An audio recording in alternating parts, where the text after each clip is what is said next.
Has two thumbs and loves the big book. This guy. Hey, everybody. My name is Kevin Olson. I'm a recovered alcoholic. I'd like to welcome all of you to the fourth dimension. Big book study, that is. I'm glad you guys are all here. I know I'm certainly glad I'm here. I never feel more alive than when I'm sharing the miracle of God's recovery in the program of Alcoholics Anonymous through the 12 steps of Alcoholics Anonymous that I discovered in a book called Alcoholics Anonymous. And let's share this book together tonight, shall we? I'm happy to be here, happy to be kicking off and setting off again on a beautiful journey from the very beginning of the book tonight. We'll get this rolling again. Let's start as we always do with the set aside prayer. It goes a little something like this. Sing along if you know the words. God, please help me to set aside everything I think I know about you, about me, about my fellow man, and about the 12 steps. And please allow me to gain a fresh new vision, perspective, and understanding of what me, what you, what my fellow man, and the 12 steps are all about. Amen. And as this is the fourth dimension big book study, I always like to read the two parts of our book that refer to the fourth dimension. So first of all, on page 8, Bill Wilson writes, I was soon to be catapulted into what I like to call the fourth dimension of existence. I was to know happiness, peace, and usefulness in a way of life that is incredibly more wonderful as time passes. And then on page 25, Bill Wilson writes that we have found much of heaven and we have been rocketed into a fourth dimension of existence of which we had not even dreamed. All right, brothers and sisters, we're going to be catapulted. We're going to be rocketed. And for the sake of the tradition and the custom of the fourth dimension big book study, everyone who will, please put one hand up like this. And everybody, please put another hand up like this. And everybody go, oh, yeah. All right, guys. I'm glad you're here. And thank you for joining tonight. Josh, I see you have your hand raised. Did you have a question, or were you're just raising the roof? Yeah, very good, very good. All right, just wanted to make sure.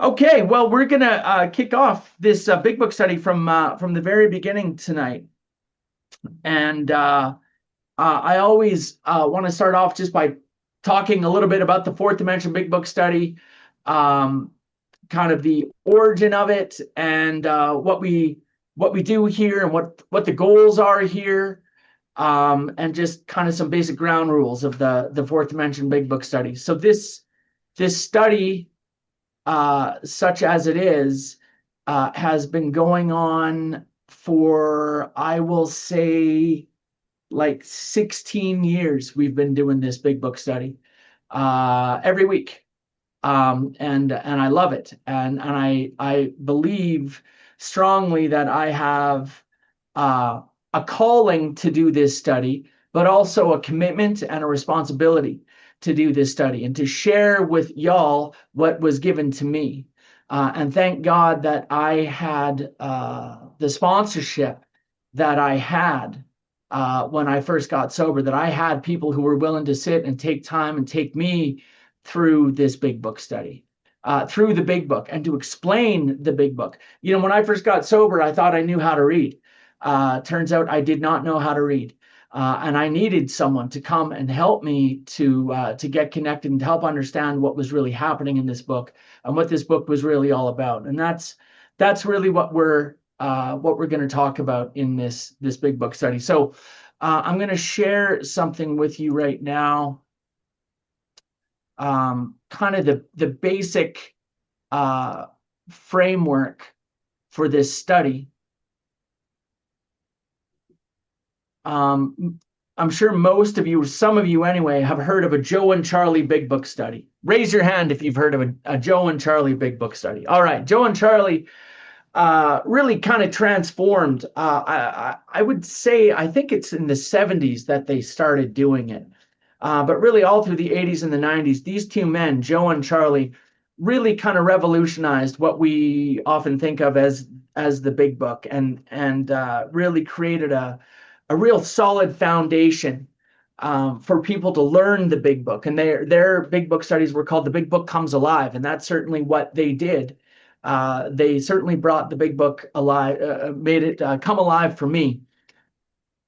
And so originally with this study, I had started attending a big book study with a man named Cowboy Ray here in Calgary. And Cowboy Ray had learned the big book from Joe and Charlie. And at that time, the only way to get a Joe and Charlie big book study was someone would give you like a deck of cassettes and they would share that with you. And it was, man, it was like a Christmas present, man. It was magical when somebody gave me a set of Joe and Charlie big book cassettes. Today, it's much easier. Today, you can go on any YouTube, you can go on Spotify, and there's entire Joe and Charlie big book study. And they would do it over a weekend. And so the kind of the basic foundation, the basic framework for this big book study is a Joe and Charlie. That's kind of the groundwork of this big book study.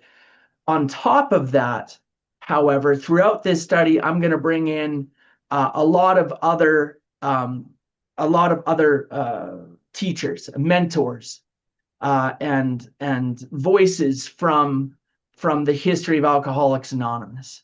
And two of them in particular, you'll see there under Joe and Charlie are two men that have been instrumental in my sobriety and instrumental in my life. Clancy Imisland is his name, and then Chuck Chamberlain, are two very great and well-respected, well-renowned spiritual teachers, really, from Alcoholics Anonymous, really in the Southern California area. Chuck C. was from Laguna Beach, California. Clancy I. was from the heart of Los Angeles, and he ran the Midnight Mission in Los Angeles. Clancy also founded the Pacific Group in Los Angeles, which is the world's largest Alcoholics Anonymous meeting. They have over 1,000 people every Wednesday night. I know because I've been there. It is beautiful. And then both Clancy and Chuck were both world-renowned AA speakers, spoke all over the world and so on. And both of those men have really deeply informed my understanding of Alcoholics Anonymous. In fact, I'm going to share some of that with you guys tonight. So in addition to the book itself, and in addition to a Joe and Charlie big book study, we're also, I'm going to thread into that some Clancy and some Chuck C. And then you'll see there on xaspeakers.org, if you go to that website, you can also you can listen to Clancy, you can listen to Chuck C, you can listen to Bill W, you can listen to Dr. Bob, you can listen to Evie T, and I have listened to many of their talks, and I'm going to bring all of that information to bear into the Fourth Dimension Big Book Study as well. Some of the other things that I will bring into the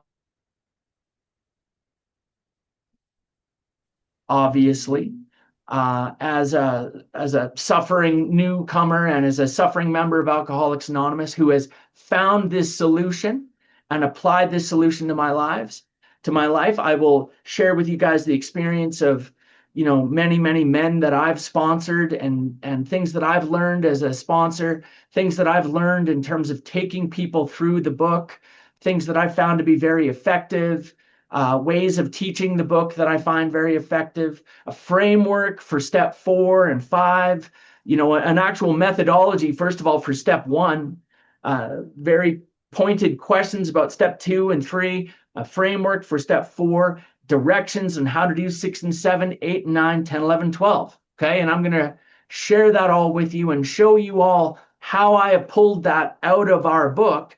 Because as I said, when I first started reading the big book on my own, when I was a newcomer, I couldn't make heads or tails out of it. I could not understand.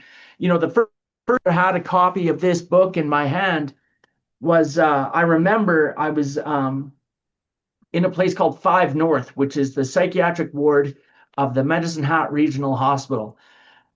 And I'd been admitted there after a very real suicide attempt, and I was not, they were not going to let me out. And I was going to be there for an appreciable length of time. And I remember there was a copy of this book there. Thank God someone was obviously, working in public information and in the community, and they got a copy of this book. And I went to page 1 and started to read about this guy, Bill, this Bill's story. And it took about half the page before I gave up. I had no idea what this guy was talking about. And I thought that this book has nothing to do with me. It turns out that book has everything to do with me, and it has everything to do with my recovery in Alcoholics Anonymous. And it's had everything to do with transforming my life and rocketing me into the fourth dimension of existence. And that's why, we named this big book study the Fourth Dimension Big Book Study. And so now I believe today I have a calling and a responsibility to give back what I have been given from this book and from all of the great teachers in AA who taught me how to change my life in Alcoholics Anonymous, not just stay sober. Okay, sobriety is of course, a very important and key first step. But most of us know that, our book says we feel a man is unthinking when he says sobriety is enough. Okay, I needed to rocket my life into an entirely new experience. Okay, and that's what I have found in Alcoholics Anonymous. Okay, as Chuck Chamberlain says, I'm an alcoholic who is sober today because I found in AA what I was always looking for in the bottle. And the same transformational experience I would have when I drank vodka, I've have that same transformational experience in my life through the directions of the big book. And that's what we are here to learn, and that's what we are here to teach. Okay. And on that point, I want to really emphasize something that is always, I want you to always see every time we get together on a Tuesday night, I want you to see this study through this lens. Okay. When we first started this study, some folks had come to me and said, Kevin, can you teach us how to teach the big book to someone else? Okay. Because these guys had already been through a big book study, and I'd already worked with them on some stuff, and that was all great. But they said, we really want someone to teach us how to teach the big book to someone else. Okay. And that I want always to be the main thrust for you all when we join here together on Tuesday nights.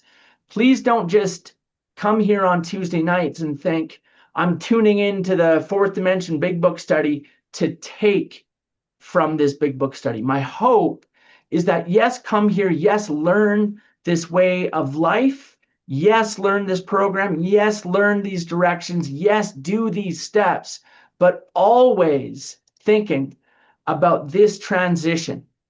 And this is the fundamental transition that I needed to make in Alcoholics Anonymous. And I got this. This is the first thing I'll teach you from Chuck Chamberlain. Chuck Chamberlain talks about the transition we need to make in AA is from being takers to being givers. Okay. And I always want you to be thinking about in this study when we get together on Tuesdays, to not just be coming here to learn, but to think about how can I take what I've learned to go help someone else, to go help another alcoholic. Okay. Because, as our book says, you're under no obligation, but our hope is that you will help other struggling alcoholics once you have overcome your own difficulties. Okay. And in fact, I would say, and I made the case last week, that I think 50% of the whole deal of AA is just this. 50% of everything we do is about giving back to other alcoholics. Okay. There's a saying that if you want to give it away, you got to give it away if you want to keep it. And as I said last week, I don't think that's true. I think if I want to, I have to give it away if I want to get it at all. If I'm not giving it away, I'm not going to get it. I've heard it said by my sponsor, and I believe that the first 11 steps get us sober, but I don't really start growing spiritually until I start getting involved in the 12th step.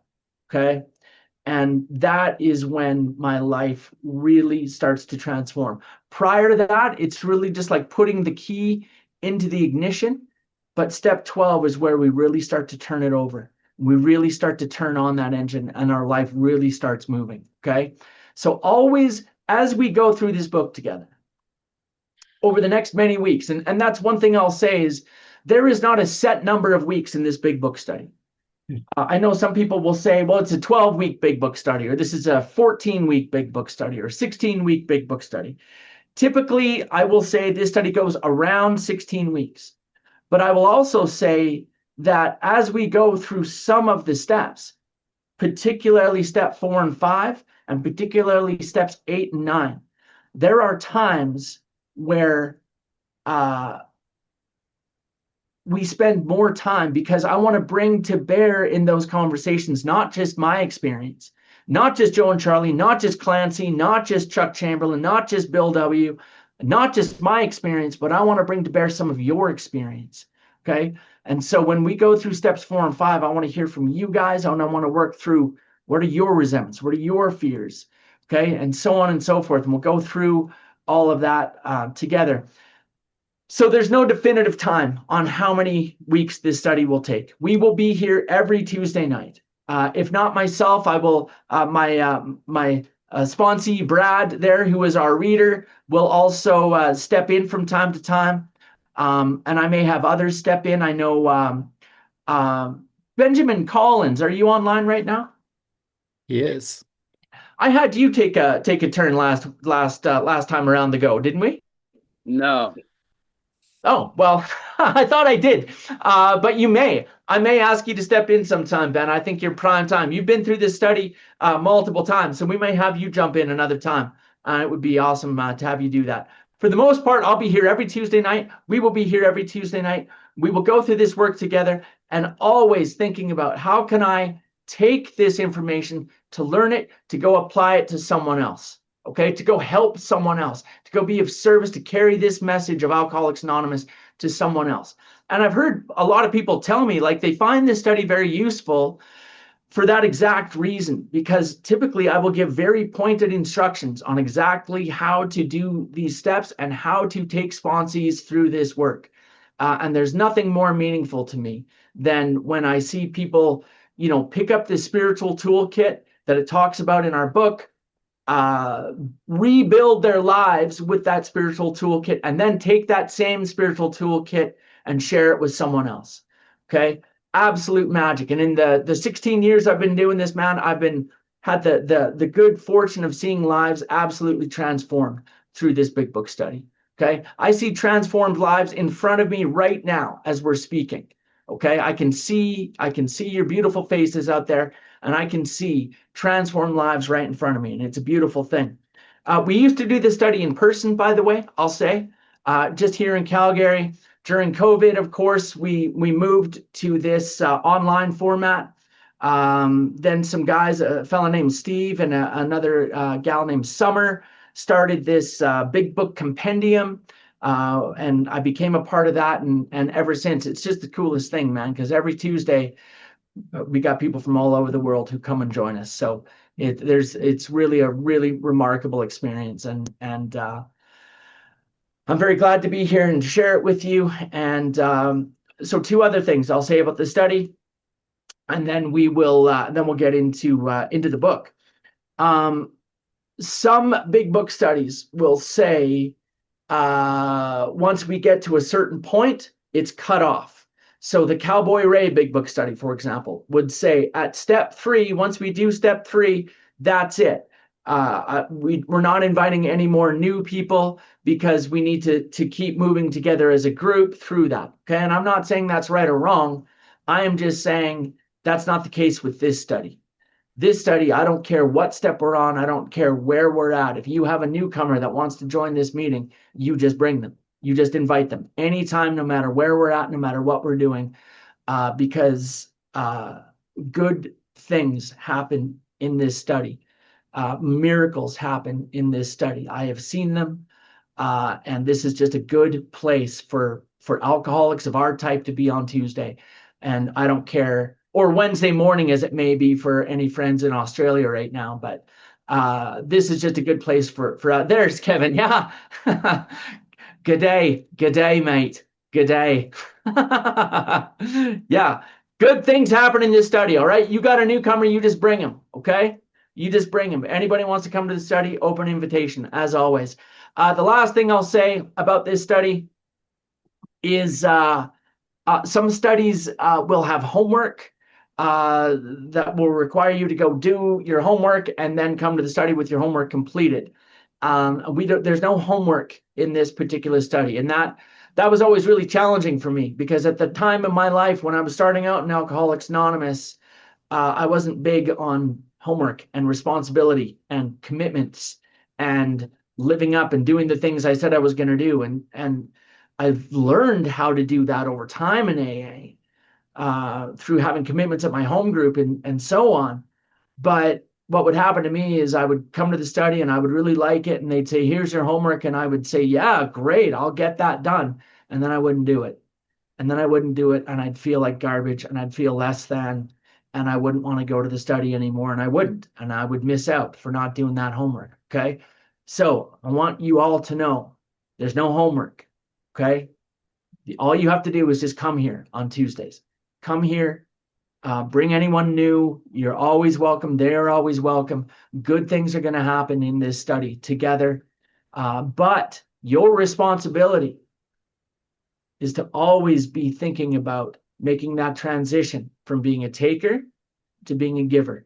How can I not just take this information, but how can I learn to give it back to someone else? And there may be times that I will call on you to respond to something. I ask for a lot of hands a lot of times. Show of hands, who, whatever it might be. So that's really the extent of the homework. Just give me a show of hands, just so I know you're alive out there. Okay? Show of hands if you're alive out there. Show of hands if you're alive. Show of hands. Show of hands. There we go. All right. I love it. Okay. So let's get into the book. And we are going to start at the preface. So we're going right back to the very, very beginning. And, as I said, first time I had a copy of this book in my hand, I was at in that place called 5 North that I was talking about. And I started on page 1.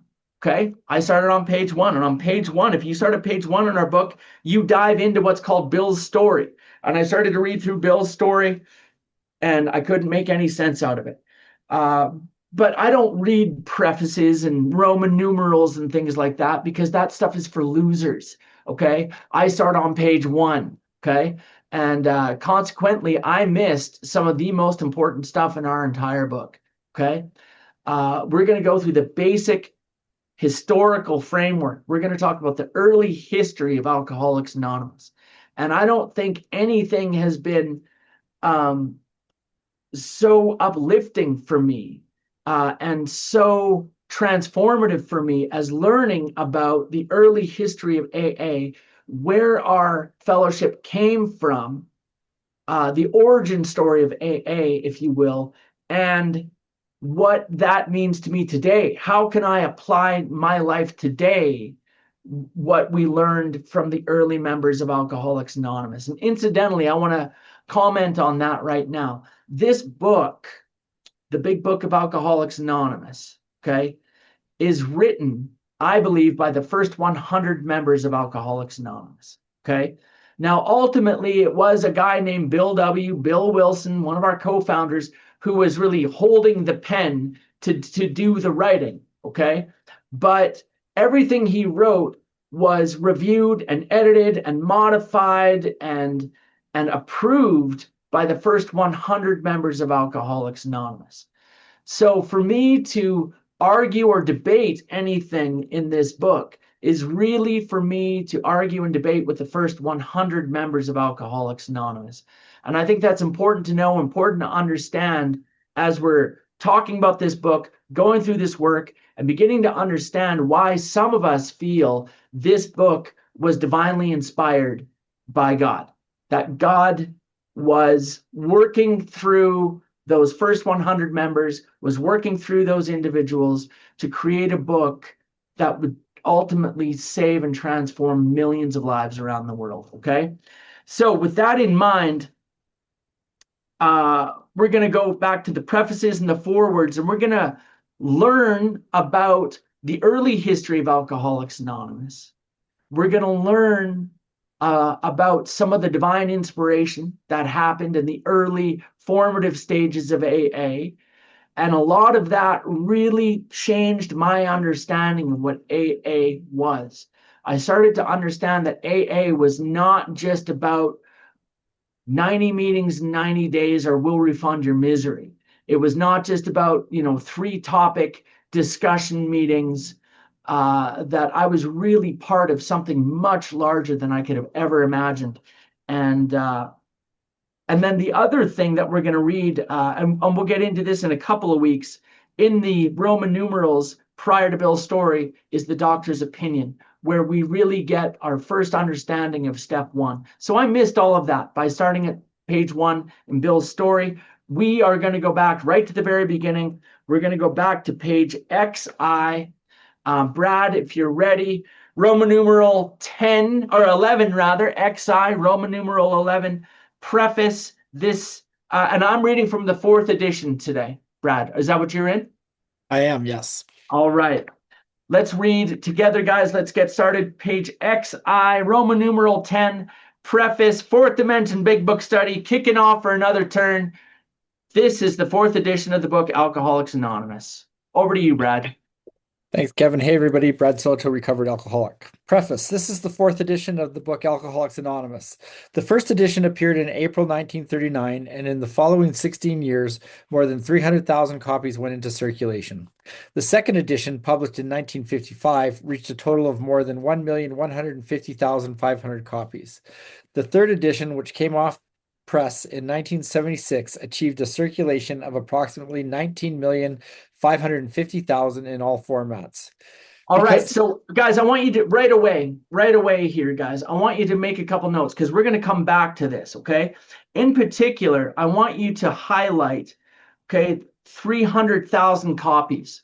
Okay, I want you to highlight that 300,000 copies. So between 1939 and 1955, when the second edition came out, 300,000 copies of that book went into circulation, okay? And so I want you to be aware of that. We're going to come back to this number, and I'm going to underscore the importance of this book in Alcoholics Anonymous and the importance of living a life of recovery based in this book, okay? So 1939 to 1955, 300,000 copies come out, okay? Conversely, 1976, okay, the third edition comes out in 1976 and achieved a circulation of 19,550,000, okay? So between 1976 and 2001, when the 4th edition comes out, 19 million copies of the book go out, okay? 39 to 55, 300,000 copies. 76 to 2001, 19 million copies, okay? Brad, back to you. Because this book has become the basic text for our society and has helped such large numbers of alcoholic men and women to recovery, there exists strong sentiment against any radical changes being made in it. Therefore, the first portion of this volume describing the AA recovery program has been left largely untouched in the course of revisions made for the 2nd, 3rd, and 4th editions. The section called The Doctor's Opinion has been kept intact, just as it was originally written in 1939 by the late Dr. William D. Silkworth, our society's great medical benefactor. Okay, so I just want to point out here, it says, because this book has become the basic text, okay, which means this is a textbook, okay? This is not a nonfiction novel, okay? This is not bathroom reading, okay? This is a textbook. And as we all know, for anyone who's done any school, maybe we don't all know this, but I will say that a textbook is meant to be studied, okay? And then what do we do with the information that we study in the book? Thinking again and making that transition from takers to being givers, we don't just go to school and learn a bunch of stuff in a textbook.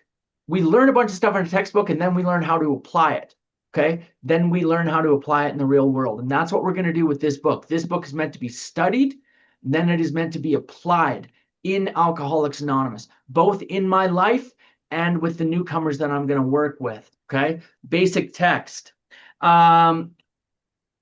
And so there is strong sentiment against any radical changes being made in this book, okay, because it has been so successful. So it really has not changed. The first 164 pages of this book have not changed since they were originally published, April 10th, 1939, okay? And in fact, in order for anything to change in this book, there has to be a strong agreement between 2/3 of all of the home groups in North America to all agree on any particular change being made in this book. Which, if you know anything about general service, you'll know that that is an absolute impossibility to get 2/3 of all home groups in North America to agree on anything. So suffice to say, there is never going to be a fundamental change to this book. Now, can anybody tell me, does anybody know, show of hands, anybody know one kind of addition to this book that has been made, very controversial addition to this book that has been made in the last couple of years? Anyone want to venture a guess? Karen W., I see your hand up.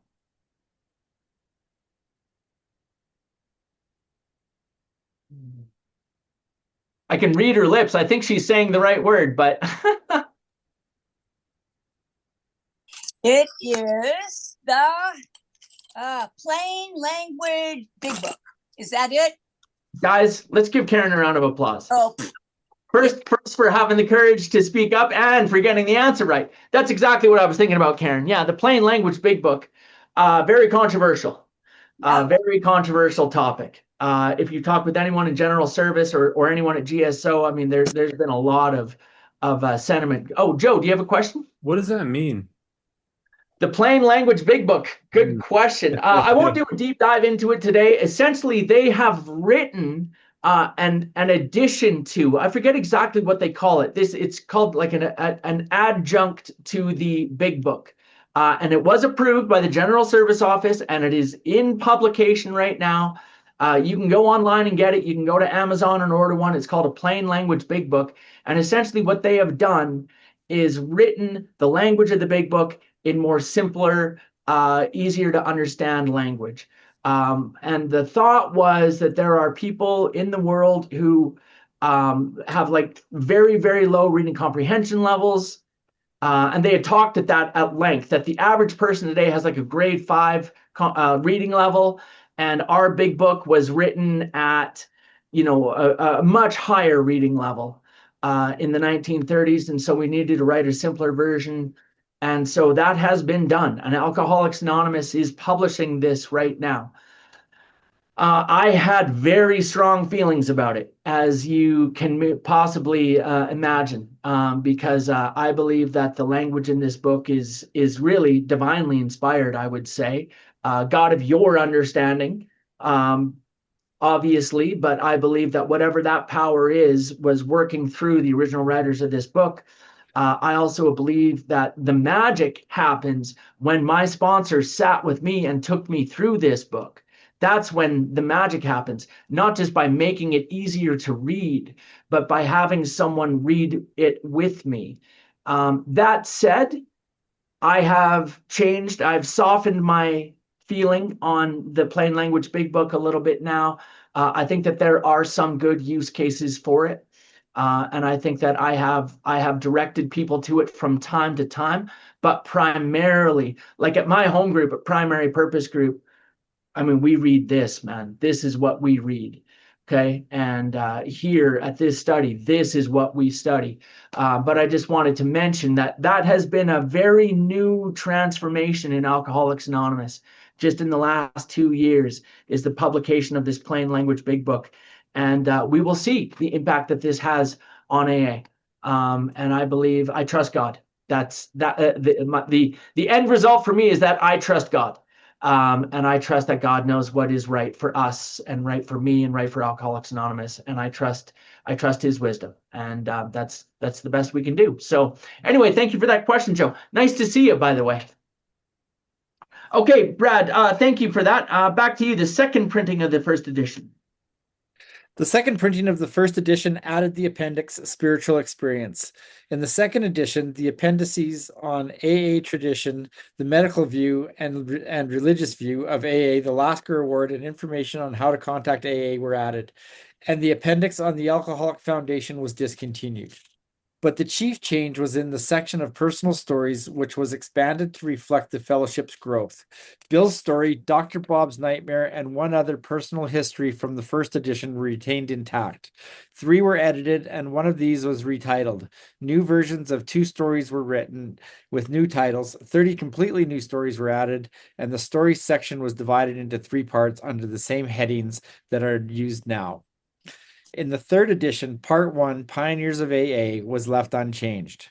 9 of the stories in Part 2, They Stopped in Time, were carried over from the 2nd edition. 8 new stories were added. In Part 3, They Lost Nearly All. 8 stories were retained, 5 new ones were added.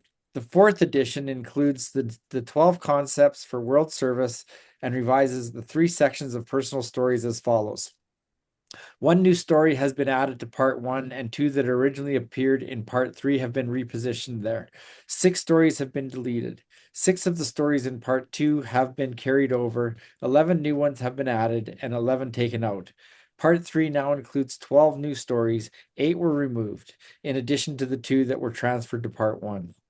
All changes made over the years in the Big Book AA members' fond nickname for this volume have had the same purpose: to represent the current membership of Alcoholics Anonymous more accurately, and thereby to reach more alcoholics. If you have a drinking problem, we hope that you may pause in reading one of the 42 personal stories and think, yes, that happened to me, or more importantly, yes, I felt like that, or most important, yes, I believe this program can work for me too. Okay, thank you very much for that, Brad. So, quite simply, guys, as I said, the first 164 pages of this book are likely to never change unless we can get consensus from 2/3 of all the home groups in North America to make a change in our book, and that is not likely to happen, okay? In the 12 and 12, which is another book published in 1953, written by Bill Wilson, there actually have been some changes made recently, approved by GSO. But for the most part, this book, the first 164 pages of this book will never change. From what we just read, though, what part of the book does change? What part of the book changes and evolves to reflect the fellowship? The stories in the back. Stories in the back of the book change all the time to more accurately represent the current fellowship that we have. Okay, and so now we're accepting stories from all different walks of life, all over the world, all different types of people and types of alcoholics, but the solution is always the same. You know, the chapter in our book is called "There Is a Solution." It's not called "There Are Many Solutions." Okay, we have one solution in Alcoholics Anonymous. Okay, and no matter what the stories are or who they're reflecting, the solution is the same. And what we're looking for is identification in those stories. Yes, this happened to me. Yes, I felt like that. And most importantly, yes, I believe that this program can work for me too. Okay. And that's a hard thing. It's a hard thing to get people to believe that this program will work for me. Okay. Most of us believe that this program will work for other people. Okay. My grand sponsor, Clancy, who I've talked about, and I should have mentioned this, Clancy that I talk about here was my grand sponsor. My sponsor, Alan, was sponsored by Clancy for 22 years. Clancy used to say, and I think this is brilliant and very insightful, most people who have been slippers in Alcoholics Anonymous, people who have been in and out of Alcoholics Anonymous many times, very rarely do they not believe that Alcoholics Anonymous works for other people. The problem is believing that it'll work for me. Okay. And that's part of what the stories are designed to do. Stories are designed to create a feeling that, yes, these steps can work for me too. One thing I'll just point out quickly, talks about the 4th edition and includes the 12 concepts for world service. So some of you who are newer may not have even known that there's 12 steps. Yes, there's 12 traditions. Yeah, we read those every meeting. But in addition to the 12 steps and the 12 traditions are what we call the 12 concepts for world service, which is to say, the steps are really for the individual. The traditions are really for the group, And we had to define a cohesive way that Alcoholics Anonymous can function worldwide with the millions of members that we have and the hundreds of thousands of AA groups, 92 different areas around Alcoholics Anonymous. How do we all work together? Okay. And so those 12 concepts were developed and are in our book too. So that was another addition to this fourth dimension. Okay, so now, guys, we're going to go to the forward to the first edition. And again, we're going to talk about a little bit more about early AA history. We're going to read just tonight probably the first part of the second edition, and then we'll wrap up for tonight. Okay, Brad, over to you. Forward to the first edition. Forward to the first edition. This is the forward as it appeared in the first printing of the first edition in 1939. We of Alcoholics Anonymous are more than 100 men and women who have recovered from a seemingly hopeless state of mind and body. To show other alcoholics precisely how we have recovered is the main purpose of this book. For them, we hope these pages will prove so convincing that no further authentication will be necessary. We think this account of our experiences will help everyone to better understand the alcoholic. Many do not comprehend that the alcoholic is a very sick person, and besides, we are sure that our way of living has its advantages for all. Okay, so as you are growing and in Alcoholics Anonymous and getting around, more meetings and speaker meetings and listening to speakers online and attending conferences and so on, you will often hear people refer to what's called the first 100. Okay, and it's almost it's a very well understood term in AA, the first 100. But what do we mean by that? Well, what we're talking about are the first 100 members of Alcoholics Anonymous. Okay, who had really, when this book was published, there were about 100 sober men and women. And when I say that, I mean like 99 men and 1 woman. And when Alcoholics Anonymous, when they first started writing the book, there was about 70 of them. Okay, and even that was miraculous.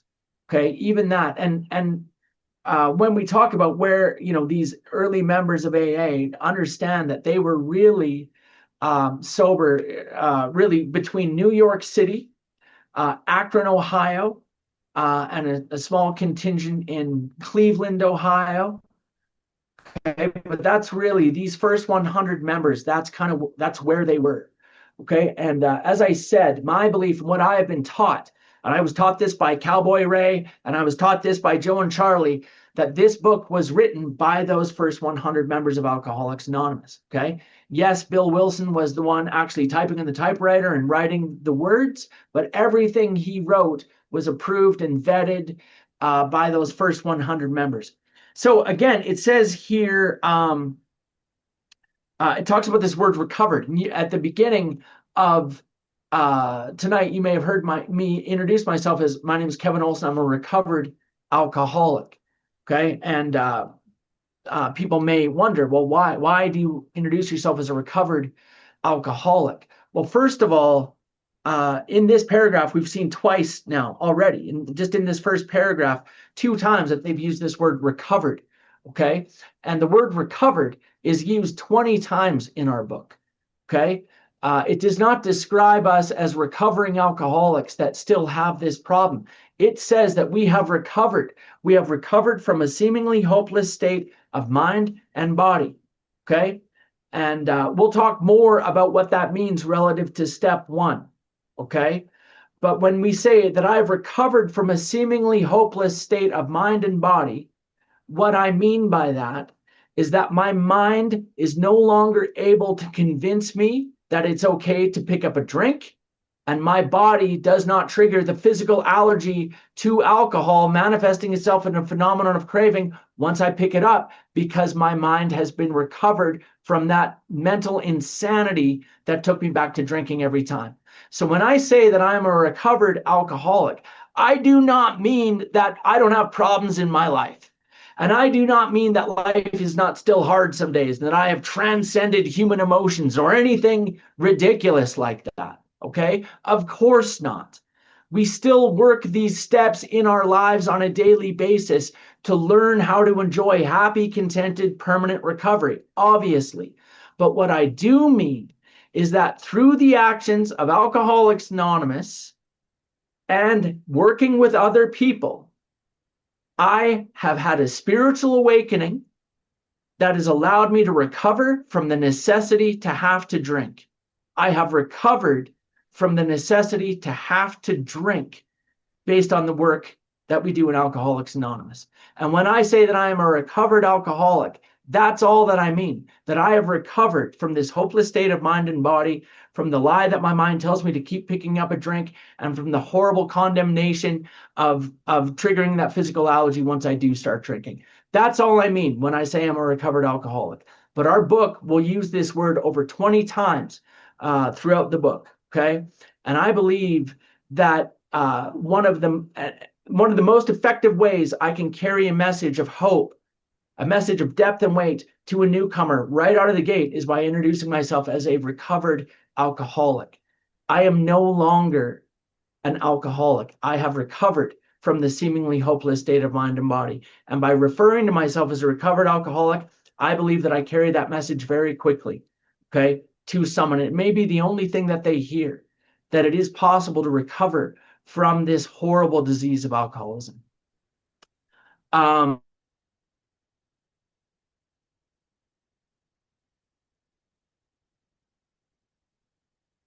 Ask me, hey, can I introduce myself as a recovered alcoholic? When can I start to introduce myself as a recovered alcoholic like you, Kevin? Okay. And it's a real like rite of passage for them sometimes to be able to identify themselves as a recovered alcoholic. Well, when does that happen? Okay. Well, in my feeling, by the point that they get to step 10, 11, and start working with other people, okay, they have recovered from this disease. And instead, it says, for by this time, sanity will have returned. Okay? By this time, when we get to step 10, I have recovered from this disease, and now I can go carry the message to other people. And now I can start to have a true spiritual awakening. So if you're curious, hey, well, at what point did you recover, Kevin? Okay? I believe that in the absence of a definitive, burning bush moment, by the time I get to step 10, sanity will have returned. That is a promise in our book. Then I go carry the message to other people. By the time I start sponsoring other people, I can introduce myself as a recovered alcoholic. That's what I believe, and that's how I work with my sponsees. So speaking of my sponsees, Brad, back to you. It is important that we remain anonymous because we are too few at present to handle the overwhelming number of personal appeals which may result from this publication.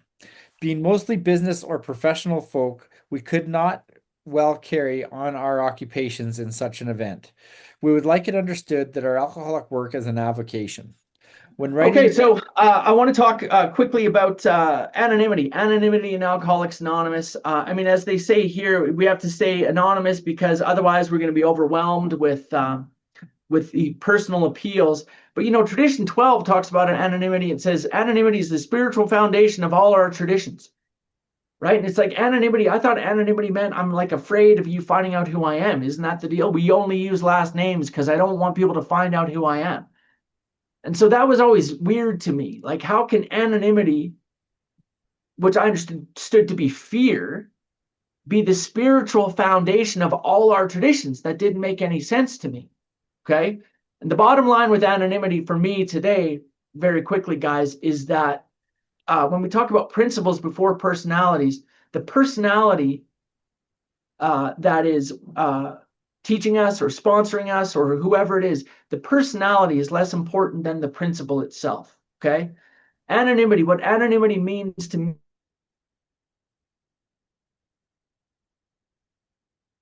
the power that God is the power, that I am deserves to be recognized. God is the one who deserves to be recognized. I don't believe that I am a miracle. I believe that Alcoholics Anonymous is a miracle. And I believe that God is a miracle. And so what anonymity means to me today is that who I am doesn't matter. What matters is this program, and what matters is the power of God that we find through this program, okay?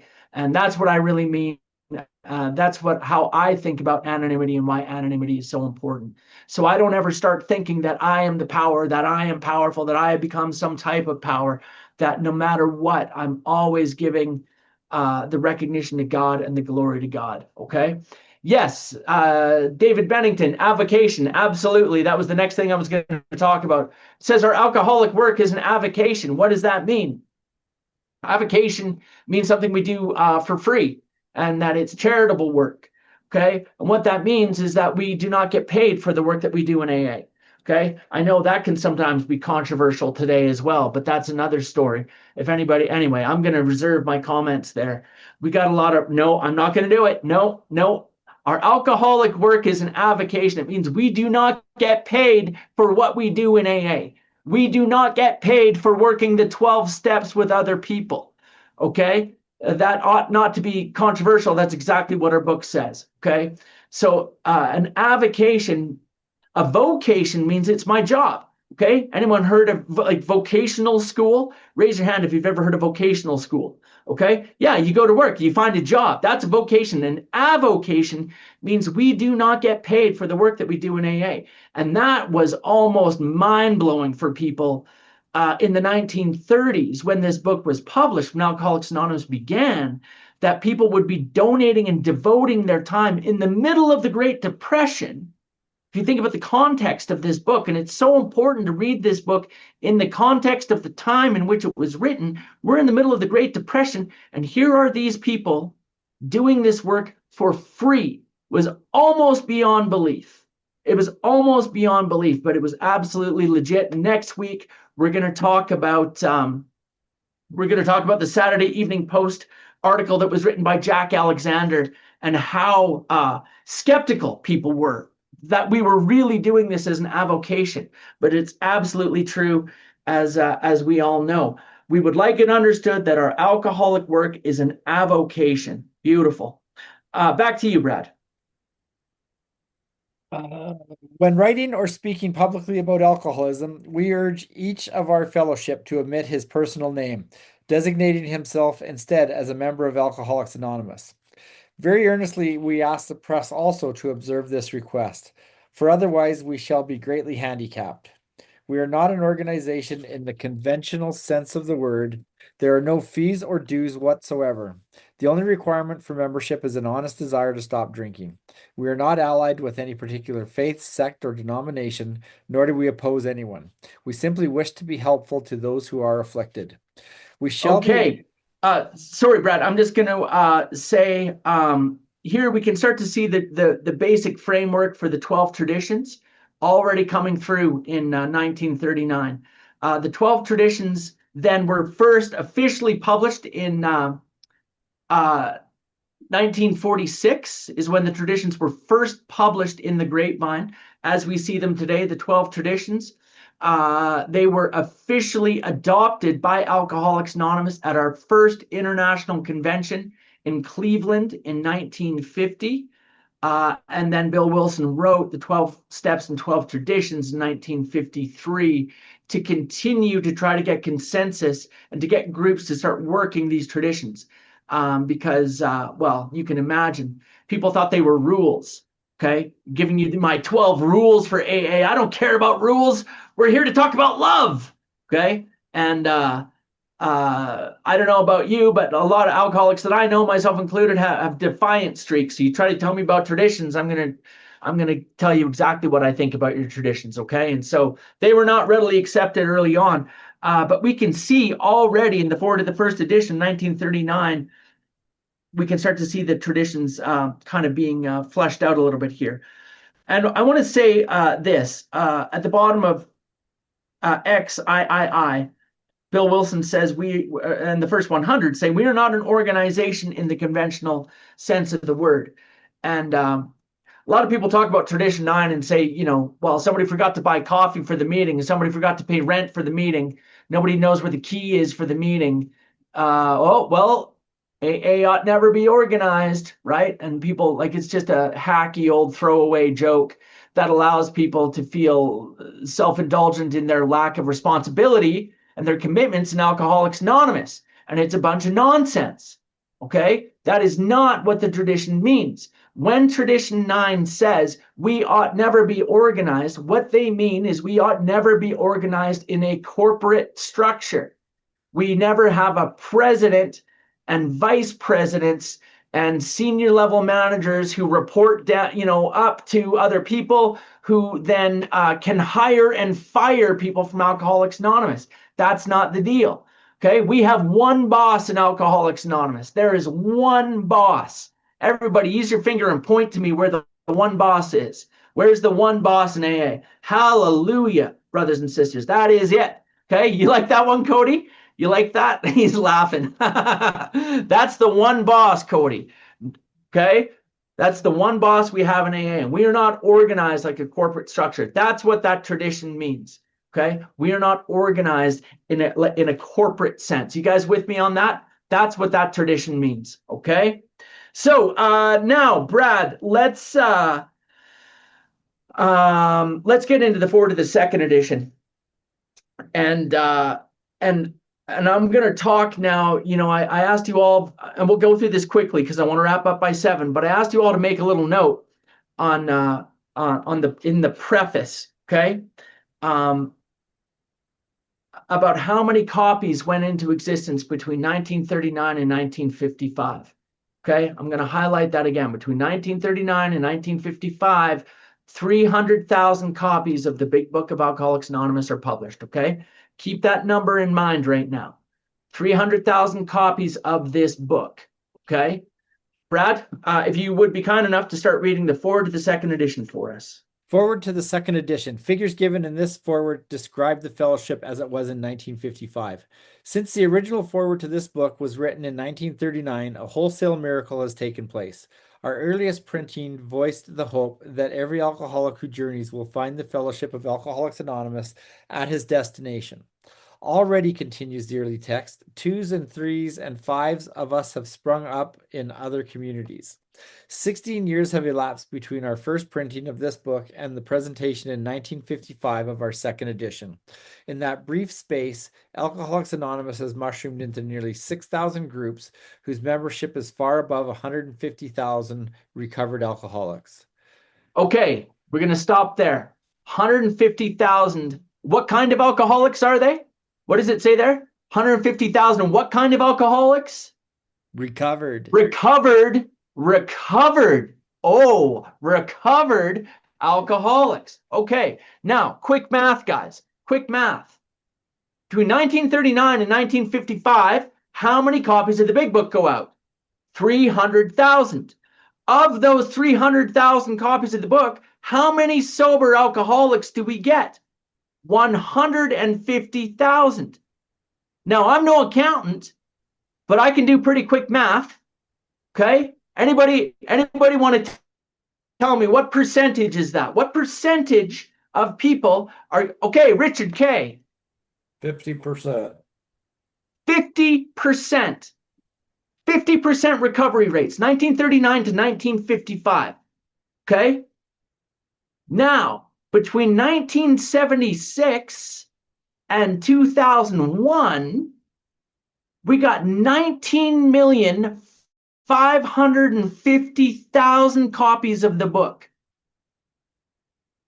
I will tell you, if you do not know, we do not have 19 million sober members of Alcoholics Anonymous around the world. Okay? Well, why? Why is that? I believe, I have been taught, and I believe in my heart, it is because we as a fellowship need to get back to structured AA out of the Big Book as it was between 1939 and 1955. Between 1939 and 1955, there was nothing else to do other than this book. This book, do this work, and go work with other alcoholics. When that was all that there was, 50%. Look at the numbers, man. 150,000 people sober from 300,000 copies of this book. What happened? What happened is that our fellowship, through very well-meaning, intentional things like the writing of the 12 and 12 in 1953, grapevine articles that came out, the invention of the dreaded 3-topic discussion meeting, our fellowship evolved and changed from a group involved in action in this book and carrying the message to others to what we call meeting-based society, which is go to a lot of meetings and hope my life gets better. And I am here to tell you, brothers and sisters, sitting in meetings of Alcoholics Anonymous, hoping for things to get better, hoping that I will just catch sobriety through osmosis, is not recovery from alcoholism. Recovery from alcoholism happens when I do this work, get connected to the power, and then go share that power with someone else. As it was, such as it was in 1939 to 1955. And I hope that you will understand that's where this big book study is rooted in. And I will hope that you will take this ethic with you out into your Alcoholics Anonymous communities as well. And that you will start to sponsor people and get people back into this book, get people back into solution-focused 12-step recovery in Alcoholics Anonymous, and then going to take other people through this work so that we can continue to grow and expand this beautiful message of recovery, the best news in the world for the alcoholic, right, Richard? And that we can recover, full stop, recovered. I am a recovered alcoholic from this seemingly hopeless state of mind and body, and my life has been transformed and rocketed into the 4th dimension of existence when I practice what I call 1939 to 1955 Alcoholics Anonymous. Okay? So that's it, guys. That's it for tonight. That's a pretty good kickoff for this study. Next week, we're going to come back to the 4 to the 2nd edition, and we're going to get rocking and rolling. We're going to talk all about the early history of AA, and it is lit. I absolutely love it. We're going to show you guys what we call the foundation meeting. I'm going to be doing the foundation meeting at the Banff Roundup again this year. I love it. I love the early history of AA, and I'm so excited to share it with you all. I never get tired of it, no matter how many times I teach it. It is absolutely supernatural to me.